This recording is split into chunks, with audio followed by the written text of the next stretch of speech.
G'day everybody, my name is Elliot Waters and you are listening to the Dysregulated podcast. As always, thank you for tuning in. If you're enjoying the show, feel free to like, subscribe and share it around with your mates. And if you want to follow me on Instagram, you definitely can at elliot.t.waters. Okay, so the big news is I'm still sick. Yes, my immune system has just about given up, I think. 3 weeks now, and I'm still battling some sort of fever or virus or whatever it is, I don't know, but it just will not go away.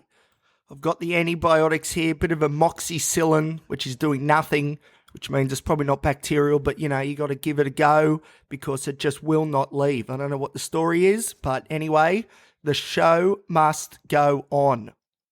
So as you can imagine, being sick, like I said in the last episode, is difficult, especially for someone with mental health problems, because a lot of the ways to overcome mental distress is to get outside, get exercise and go see people, do positive actions like that. And when you're sick in bed, you just do not have those tools at your disposal. So it's been a very difficult 3 weeks, but we have to keep pushing ahead. But it's been difficult. I've been trying to go to work. I've been still going to work as much as I can, trying to push through, which is probably prolonging this state of unwell. But what can you do? You need money. The bills keep coming in. But the problem is, one of my jobs is at the Cambridge Hotel. Now, if you're not aware of the Cambridge Hotel, it is Newcastle's #1 live music venue.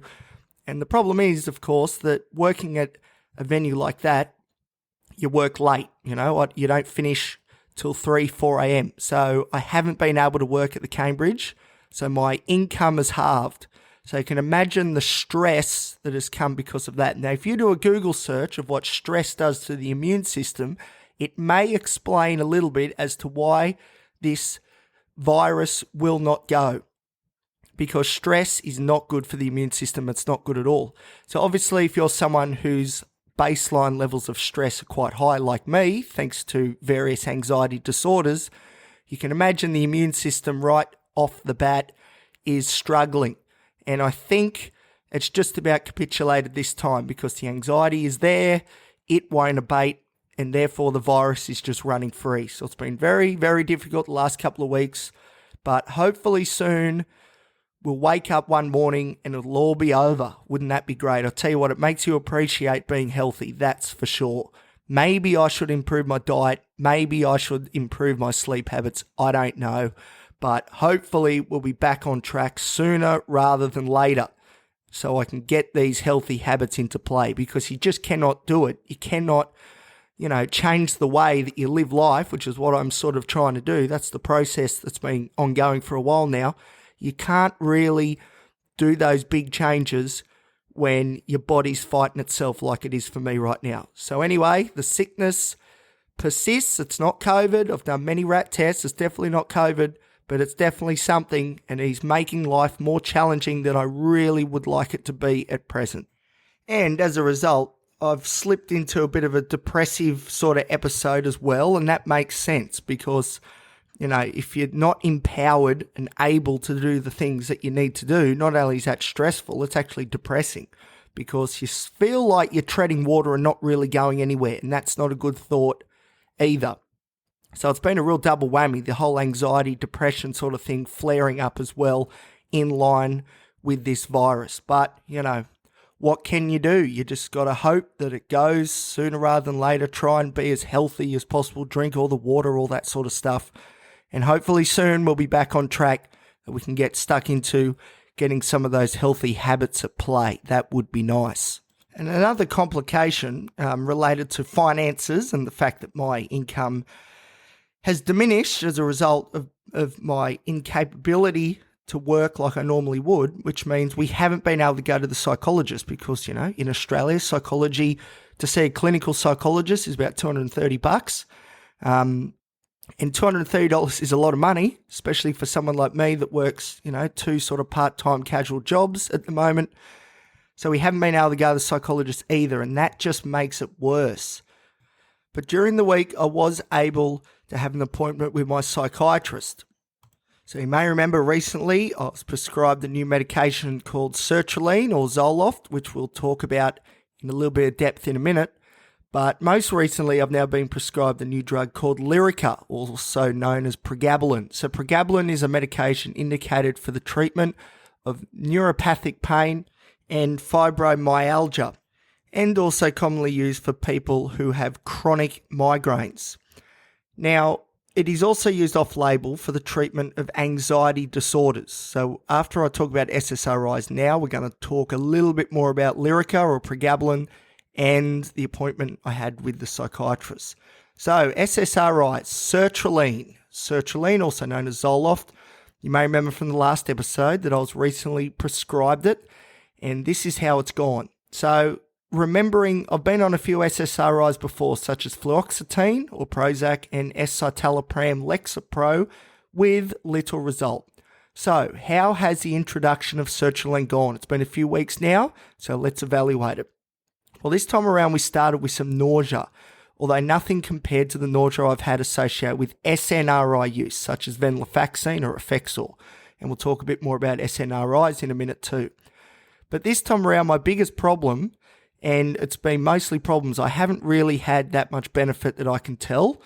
My biggest problem and concern this time is daytime sleepiness or somnolence. So for a while I haven't felt the need to sleep during the day, which is good, even though my sleep-wake cycle is still a bit out of whack, although it is improving. But a return to an SSRI has brought this need for daytime naps back, I think. All right, so let's look at the research. The Psychiatric Times reports, because of the complexity of serotonin involvement in sleep-wake regulation, drugs that modulate serotonin activity can produce prominent and sometimes diverse effects on sleep. Some patients who took fluoxetine reported insomnia as an adverse effect, whereas other patients experienced daytime somnolence. This same pattern of diverse subjective reports on sleep and wakefulness has been reported in clinical trials with all of the drugs in this class, which includes sertraline. So this is interesting. So during last year, whilst dragging myself to the finish line of my honours degree in psychology, somnolence, which is daytime sleepiness, was a key feature of my presentation. At the time, I put it down to my lingering depression and in particular the extreme anxiety I'd been dealing with on a daily basis. Of course, anxiety heightens adrenaline, which produces the flight or fight or freeze response, freeze in my case. So you get high heart rates, sweating, shaking hands, and your mind is working in overdrive, but you're not really going anywhere with it. So that's the sympathetic nervous system being put in overdrive, and physiologically it is very taxing on the individual. Always in this hyper-aroused state, very taxing. So naturally it would be expected that prolonged periods of such a state would require an extended rest period, which I attributed to my daytime naps, which I think makes sense, which became all the more common as the year went on. Now, I'm not talking here about just a quick 30-minute nap, we're not just resting our eyes. We're talking, I would wake up, for example, around 10 a.m. in the morning after getting to sleep at 1, 2 a.m. from studying through the night. Then by 12:30, 1 o'clock lunchtime, I'd be back in bed and would sleep, aided admittedly by antipsychotic medications like quetiapine or olanzapine, which are very sedating, and I would sleep for 2 to 4 hours. Then the big night shift study effort would begin. I always do my best work at night, unfortunately. And during these waking hours, I would be stressed to the max. And it got so bad that sleep wasn't even an escape, as I would vividly dream about all the things I had to get done. And I still do that today. So restful sleep was hard to come by as well. I also put down my somnolence to the medication lithium.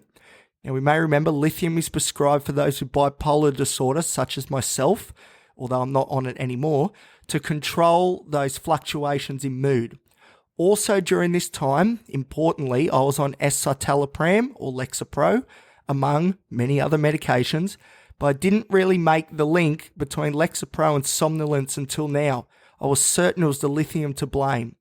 So I blamed the lithium for my extra need to sleep, as I thought it was exasperating my depression and anxiety, which isn't what it's meant to do, but it felt like it was doing it to me. So it was good at keeping my mood stable, but it pinned my mood down too low.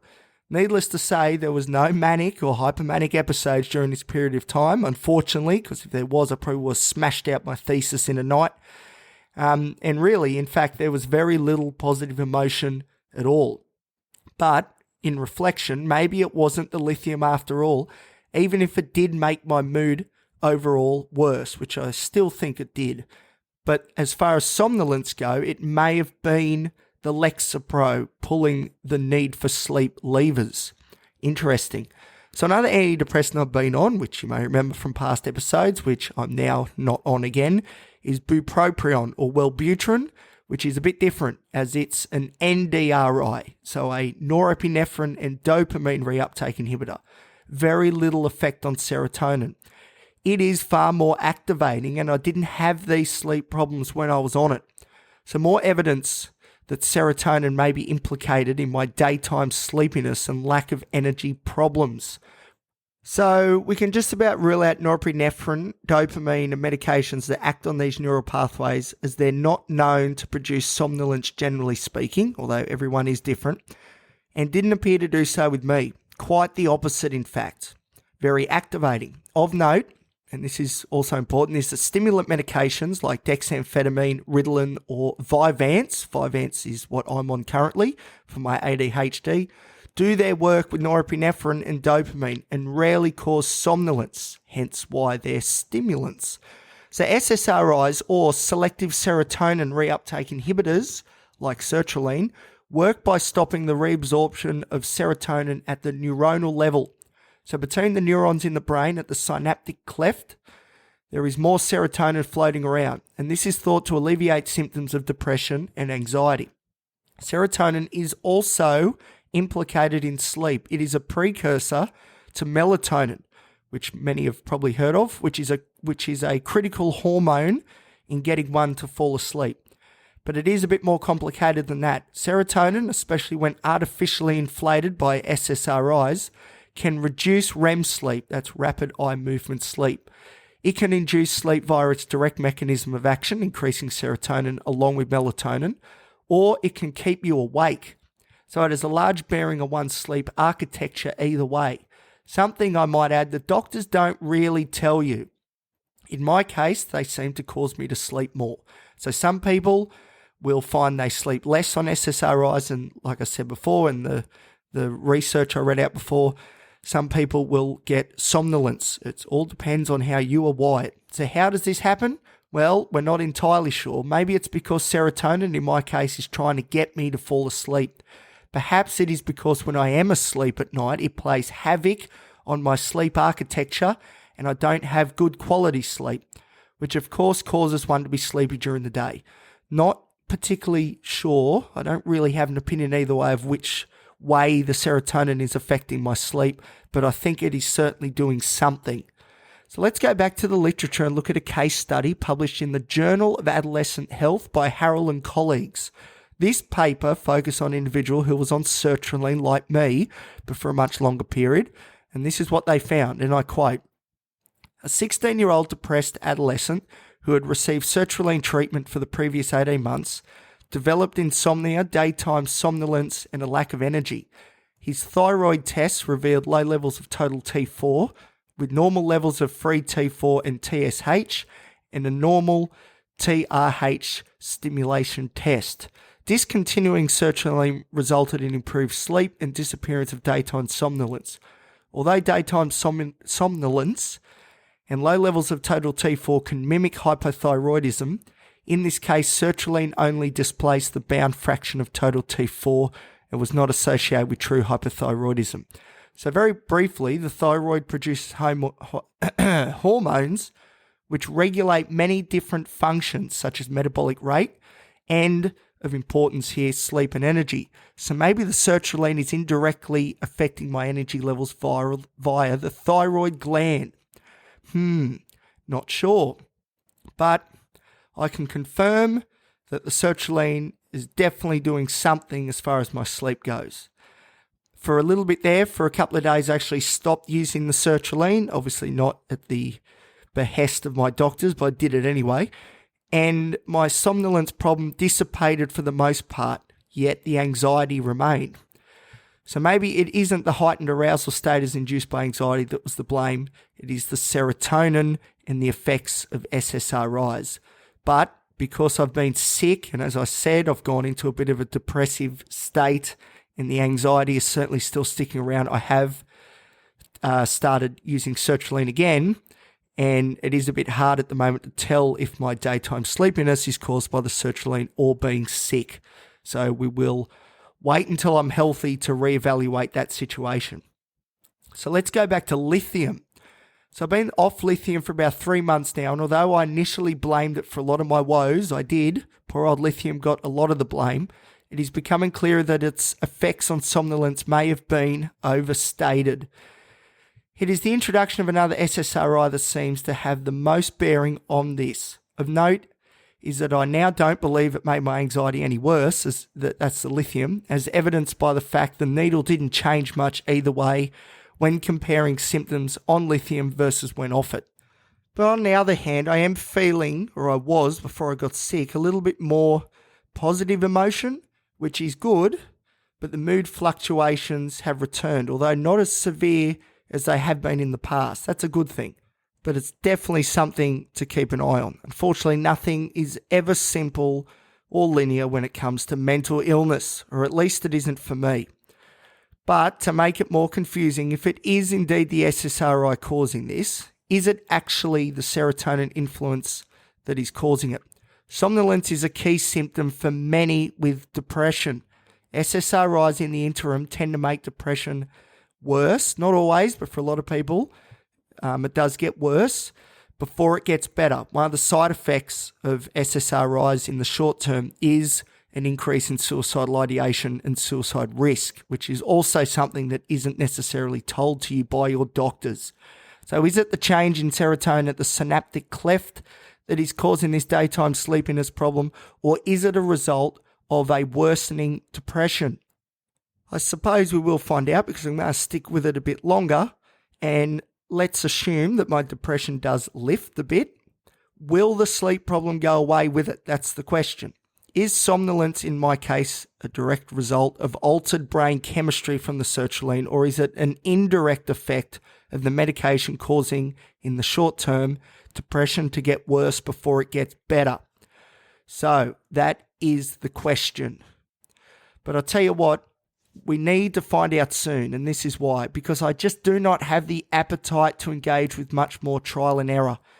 Let's use COVID restrictions as an example. At least here in Australia, the general public is not willing to lock down or impose heavy restrictions again, it seems. The populace is burnt out by the previous measures. I am like the general Australian population, which makes sense because I am. I'm not willing to use trial and error and be locked down, if you will, by new medications that may or may not work. I need to know that if we're going to go through worsening depressions and anxiety, that we're going to come out the other side feeling better. Because we've been doing this trial and error sort of stuff for the last 16 years. So at any point, if major symptoms start to get worse or return with vigor, I can see myself jumping off the medication. So once the somnolence returned, my first thought was, see you later, sertraline.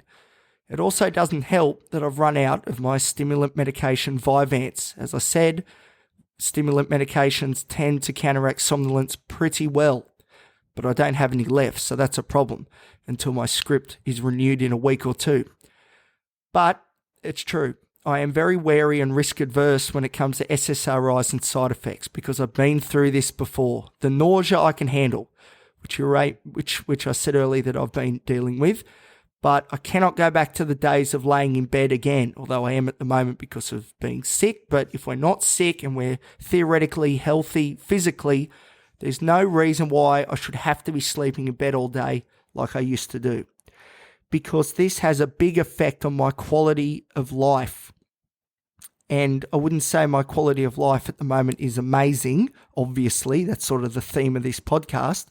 But I have managed to figure out a way to be mostly functional, sort of, and still get up and get some things done each day, mostly.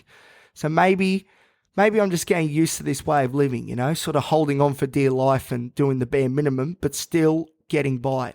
But either way, I cannot bear the idea of regressing any further and compromising my quality of life anymore, even if it is theoretically over for the short term. Because my experience with these antidepressants have been anything but confidence-inducing. So what other options are there? Well, fluoxetine or Prozac is viewed as the most activating of the SSRIs. Perhaps that's worth investigating. Of course, though, I've had fluoxetine before, and that was right at the start of this story many, many years ago. And I can't really remember how it went, to be honest, except that it couldn't have been the amazing fix-it-all pill that I was hoping for, because I did go off it after all. Now, SNRIs, remember, these are serotonin and norepinephrine reuptake inhibitors, so it's working on norepinephrine as well as serotonin, have been trialled with me before, and although they did seem to work with my rumination, that constant negative thinking, my depressive symptoms as well, these medications, the two I've tried, venlafaxine and desvenlafaxine, made my anxiety a lot worse, which I think is because of the work on the norepinephrine, which is also called noradrenaline. So remember, adrenaline is heavily implicated in anxiety in the flight or fight response. But I didn't have somnolence from them, from what I can remember. So again, stuck between a rock and a hard place here. Maybe duloxetine or Cymbalta could be trialled. It's another SNRI, and that is a popular choice from what I've heard that I haven't used before. So anyway, that is the story with sertraline. But that's not where the medication story for this week ends. So I've weaned myself off successfully off quetiapine or Seroquel, which is good. Good news. So my dosage of it was pretty low, or my prescribed dosage was pretty low at 100 milligrams, and was really only efficacious to help me fall asleep. Now, the other antipsychotic I'm on, olanzapine, I've found to work better at calming the mind down, which is good. It's actually doing something for, my anxiety and depression. That's good. And it must be noted that any antipsychotic comes with an array of possible side effects, and it's not usually recommended, from what I've read in the literature, to be on two at the same time. So quetiapine or Seroquel is known to cause, potentially, a condition called tardive dyskinesia, where an individual can do repetitive facial movements, lip smacking, and more. Olanzapine is known to potentially cause metabolic changes, and at its worst, and this isn't as uncommon as you would hope, diabetes. And if you put them together, as far as my research goes, is not a good idea. So the question remains, why really have I been prescribed both? But anyway, not much evidence is found, like I said, that suggests combining antipsychotic medication brings about any significant positive effects over just having one. So looking at both and the side effect profiles and the actual effects on my mental health sort of state and outcomes, olanzapine wins this battle. But there's a lot of side effects attributed to antipsychotic medication. We're going to do an episode purely on that because it's very important, I think, that people know the potential downsides, because antipsychotics are very regularly now prescribed for people with sleep problems, even if they don't have mental health problems, because they are very, very sedating, working on the histamine receptors in the brain. But anyway, I'll talk more about that in another episode. So, olanzapine, I do like it a lot more for me personally. It has a much longer half-life than quetiapine, so it only needs to be dosed once daily, and it has proven efficacy when combined with fluoxetine to help depression. So some evidence suggests it works very well with all SSRIs for depression, something quetiapine just doesn't really have the research around it. But since bumping up my dosage of olanzapine, I have put on a little bit of weight. There's the metabolic changes that I need to watch. Now, don't get me wrong, I could afford to put on a few kilos, that's for sure. I'm always trying to bulk in the gym, but it's a bit of a concern when my activity levels and dietary intake hasn't changed prior, at least, to me getting sick. So I did find that I was gaining weight before I got sick, and I can only really attribute it to the olanzapine. So that needs to be monitored. Okay, so to finish up, back to Lyrica or Pregabalin. So I had my appointment with the psychiatrist, and he asked me how my anxiety and depression was going. And I explained that both weren't going particularly well. And he did ask, if you had to pick one, which is coming first? Is it the anxiety, then the depression as like a symptom of the anxiety, a secondary effect?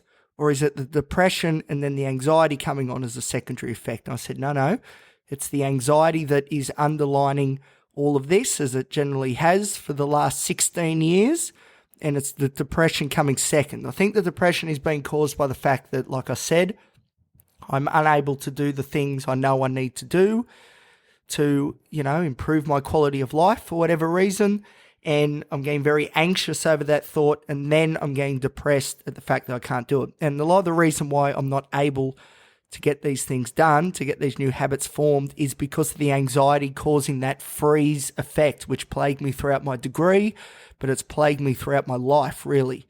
So, I've said this before, but I'll say it again, some people go into fight or flight, some people freeze. So instead of me going out there in the scary big wide world and getting the things done I need to do, I'm extremely anxious and I just freeze and stay in my room and just ruminate on the fact that I can't get out there and do what I need to do. So the anxiety is the one that's putting the brakes on.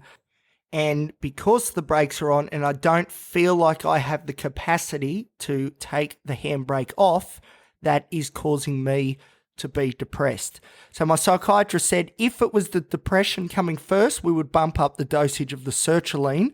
But because it's the anxiety, we've introduced Pregabalin. So like I said, Pregabalin is used off-label for anxiety, and it works similar to benzodiazepines, such as Valium. So what it does, it works on GABA receptors. And again, I'm going to do an episode on Pregabalin and its use in mental health, and I'll explain this more, but it works on GABA. So GABA is gamma-aminobutyric acid, and it plays a function in the brain. So what Pregabalin does is increase the levels of GABA, which can induce euphoria and relaxation. And it does have some downsides. It can be addictive, and it works very much like benzodiazepines, like I said, which have a very well-known addictive quality to them. So basically, what Pregabalin does, it relaxes somebody. See, alcohol works on GABA as well. It sort of feels a little bit like not completely being drunk, because you can still function and do things, but it certainly slows everything down and gives you that bit of euphoria and that relaxation. So in some ways it is similar to alcohol, definitely, but it is not quite as disinhibiting maybe as alcohol, but it certainly has similar effects, I feel. And as a result, it lowers anxiety levels. But I've been prescribed a very low dose, and to be honest, this low dose doesn't really do much. I think it's more to see if I tolerate it, which so far I have. But I am happy with the introduction of Lyrica. During my degree, I actually suggested to my psychiatrist that it might be an option, and he, quite rightly now in hindsight looking back, suggested that it wasn't a good idea then, because I needed to be sharp and focused on my degree, and Pregabalin, because it is relaxing, can make it difficult to do things like study, because really all you want to do is chill out and relax.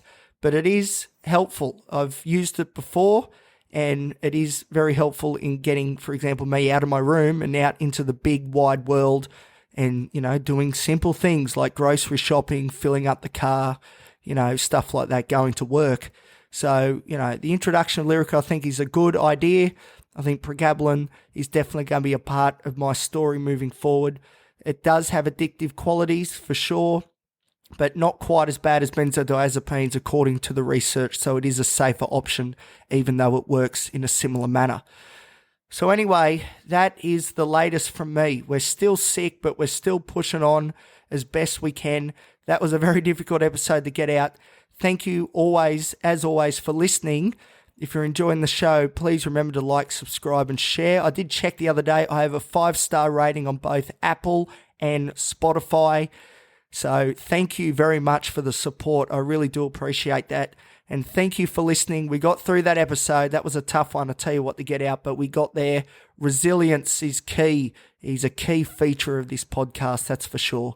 So thank you for listening, and I will talk to you soon, and we'll see how my journey with Lyrica is going and if my daytime sleepiness resolves itself. And hopefully the next episode I put out, I'll be back to my best, nice and healthy again. So as always, thank you for supporting the show, and I will see you next time here on the Dysregulated podcast.